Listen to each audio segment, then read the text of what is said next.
नमस्कार मित्रांनो, मी आहे परवीन राठोड आणि तुम्ही पाहता आमचं YouTube channel tech Marathi expert. तर मित्रांनो, बांधकाम कामगारांना या ठिकाणी जे आहेत नवीन योजना आलेली, बांधकाम कामगारांच्या मुलांना या ठिकाणी शिष्यवृत्ती योजनेअंतर्गत शिष्यवृत्ती दिली जाणार आहे। या ठिकाणी कमीत कमी 10,000 ते जास्तीत जास्त 1,00,000 रुपयापर्यंत या ठिकाणी शिष्यवृत्ती दिली जाणार आहे। आता कोणत्या शिक्षणांसाठी किती शिष्यवृत्ती मिळणार याच्या व्हिडिओमध्ये आपण संपूर्ण माहिती बघूया। तर चला व्हिडिओ स्टार्ट करूया। तर मित्रांनो, या ठिकाणी बघितलं तर शिक्षणांसाठी या ठिकाणी जे आहेत तुम्हाला शिष्यवृत्ती दिली जाणार आहे। सर्व फायदे फक्त नोंदणीकृत बांधकाम कामगाराच्या या ठिकाणी मुलांनाच या ठिकाणी लागू असेल। पहिल्या 2 मुलांसाठी या ठिकाणी ही शिष्यवृत्ती योजना लागू असणार आहे। म्हणजे जर तुम्हाला 2 मुले असेल तर या ठिकाणी तुम्हाला शिष्यवृत्ती योजनेचा लाभ मिळेल। 2 पेक्षा जास्त मुले असेल तर या ठिकाणी तुम्हाला फक्त 2 मुले आणि त्यापेक्षा जास्त असेल त्या इतर मुलांना या ठिकाणी या योजनेचा लाभ मिळणार नाही। आता या ठिकाणी पहिली शिष्यवृत्ती आहे आपली या ठिकाणी 1ली ते 10वीच्या विद्यार्थ्यांसाठी। तर मित्रांनो, या ठिकाणी पहिली शिष्यवृत्ती आहे आपली 1ली ते 7वीच्या विद्यार्थ्यांसाठी। प्रतिवर्षी या ठिकाणी 2,500 रुपये त्यांना या ठिकाणी शिष्यवृत्ती दिली जाणार आहे। त्यानंतर आपली दुसरी शिष्यवृत्ती आहे 8वी ते 10वीच्या विद्यार्थ्यांसाठी आणि त्यांना 8वीला 5,000 रुपये, 9वीला 5,000 रुपये आणि 10वीला 5,000 रुपये अशी या ठिकाणी एकूण शिष्यवृत्ती दिली जाणार आहे। त्यांची जी हजेरी आहे ती शाळेमध्ये 75% अधिक असेल तरच या ठिकाणी ते शिष्यवृत्तीसाठी पात्र असणार आहे। त्यानंतर पुढे बघितलं तर 11वी आणि 12वीतील विद्यार्थ्यांसाठी या ठिकाणी 10,000 रुपये या ठिकाणी शिष्यवृत्ती योजनेअंतर्गत त्यांना लाभ दिला जाणार आहे। त्यानंतर पुढे बघितलं तर या ठिकाणी वैद्यकीय शिक्षण जर तुम्ही घेत असाल तर तुम्हाला या ठिकाणी वैद्यकीय शिक्षणासाठी 1,00,000 रुपये आणि या ठिकाणी तुम्ही अभियांत्रिकी पदवी म्हणजेच इंजिनिअरिंगसाठी जर तुम्ही या ठिकाणी जे आहे शिक्षण घेत असाल तर या ठिकाणी तुम्हाला 60,000 रुपये या ठिकाणी शिष्यवृत्ती दिली जाते।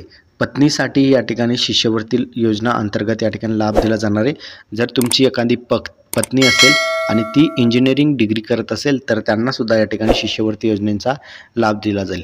मुलांना तर या ठिकाणी शिष्यवृत्ती योजनेचा लाभ मिळणारच आहे, पण या ठिकाणी जे आहे तुमच्या पत्नीला सुद्धा या ठिकाणी शिष्यवृत्ती योजनेचा लाभ मिळेल।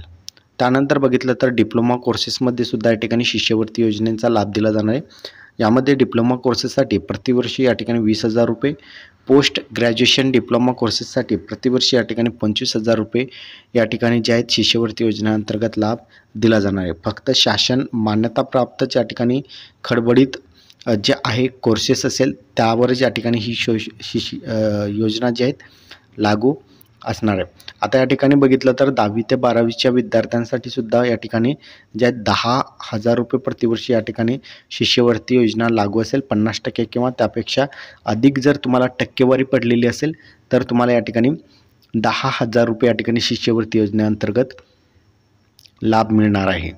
त्यानंतर शेवटचं या ठिकाणी आपलं राहिलेले MSCIT सुद्धा या ठिकाणी तुम्हाला मोफतमध्ये या ठिकाणी जे आहेत तुम्ही करू शकता। MSCITसाठी या ठिकाणी बांधकाम कामगारांना या ठिकाणी जे आहेत पैसे दिले जाणार आहे। त्यानंतर पदवी अभ्यासक्रमांसाठी या ठिकाणी तुम्हाला शिष्यवृत्ती योजनेअंतर्गत 20,000 रुपये या ठिकाणी दिले जाणार आहे आणि नोंदणीकृत बांधकाम कामगारांच्या पत्नीसाठी देखील ही जी या ठिकाणी योजनेअंतर्गत लाभ देण्यात जाणार आहे। म्हणजे जर तुमची पत्नी असेल आणि ती डिग्री करत असेल म्हणजेच पदवी करत असेल तर त्यालासुद्धा या ठिकाणी प्रतिवर्षी 20,000 रुपये या ठिकाणी शिष्यवृत्ती योजनेअंतर्गत लाभ दिला जाणार आहे। तर अशा प्रकारे बघितलं तर अशा विविध योजनेअंतर्गत जे आहेत विद्यार्थ्यांना पहिलीपासून ते डिग्री असेल, डिप्लोमा असेल, त्याचबरोबर वैद्यकीय शिक्षण असेल, इंजिनिअरिंग शिक्षण असेल आणि MSCIT असेल, या अंतर्गत पोस्ट ग्रॅज्युएशन असेल, पोस्ट ग्रॅज्युएशन डिप्लोमा असेल, या अंतर्गत विविध प्रकारचे या ठिकाणी जे आहेत त्यांना शिष्यवृत्ती दिली जाते। कमीत कमी या ठिकाणी बघितलं तर 2,500 रुपये आणि जास्तीत जास्त शिष्यवृत्ती बघितलं तर 1,00,000 रुपयापर्यंत शिष्यवृत्ती या ठिकाणी दिली जात आहे। तुम्हाला हा व्हिडिओ कसा वाटला कमेंटमध्ये सांगायचा विसरू नका। चॅनलवर नवीन असाल चॅनलला सबस्क्राईब करून साईडच्या नोटिफिकेशन बेलला प्रेस करा। इथेच थांबूया। जय हिंद, जय महाराष्ट्र।